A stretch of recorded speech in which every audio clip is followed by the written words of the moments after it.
One area that's due for a complete overhaul and a sort of a new model is around the quality management standards and framework within the auditing standards.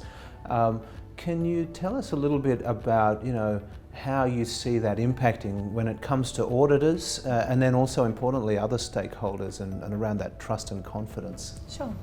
So I think one of the key differences, and it sounds like a really small change, but it drives a really big change in mindset for auditors as well as for stakeholders, is the existing standards.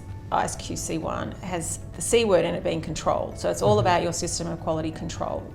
And that drives a certain behaviour where it's a little bit more focused on, required procedures and tasks and checklists and those sorts of things.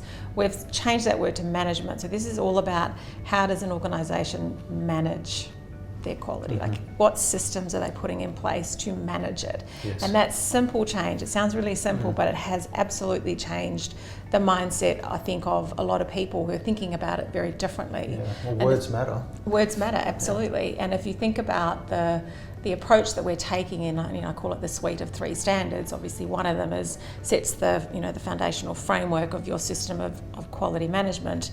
Then, if you happen to be auditing listed entities or other ones that a firm decides they want to have a response, which is I want to put an engagement quality review partner in place, then you've got ISQM2. Then you get to the engagement, and quality is really important at the engagement level, and the responsibility the engagement partner has is critical. So that trilogy creates the quality of the system of quality management.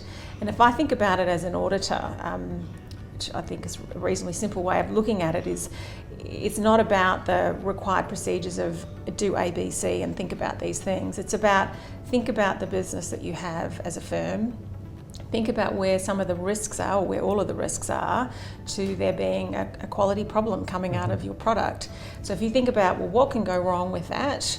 What controls as an organisation or a firm do I want to put in place to respond to those risks to make sure that they don't happen? And if they do happen, we identify that and we can rectify it quickly. And then I need to do some testing to make sure that those controls are actually operating effectively. And then a bit of a continuous loop around to say, well, now what else do we need to change? And I might want to reflect on a regular basis, are there new quality risks that I haven't thought about in the past? And that model, I think, resonates really well for auditors, because that's how we think about organisations we audit. We think about what are the risks to the financial statements, where could there be a risk of material misstatement, what controls are put in place, and then can we test those controls and what other procedures do we need to do to make sure that we're covering the risks of material misstatement. So I actually feel very hopeful that people will see that. I think there's some initial, concern around the scalability of how do you make this scalable, and similar to what we've heard on other standards around complexity, scalability, understandably, like how it's drafted. But I do also hope that people can look at it and say, from a principles perspective, what's the objective of what we're really trying to get them to focus on? And it's the quality of the audits that they're issuing opinions on, for example, and how do they manage that? And I think that is absolutely scalable. Yeah. It's not a shopping list of 5,000 required procedures that you have to do for every firm. This is based on the facts and circumstances of the services you provide and the type of firm you are. Think about what the risks to your quality are, and then make sure you've got appropriate controls and responses to them. And I think when people see that, as well as obviously some useful first-time guidance to help them apply it for the first time, I'm really hopeful that people will see this as a big step change in terms of thinking about risks to quality in a different way.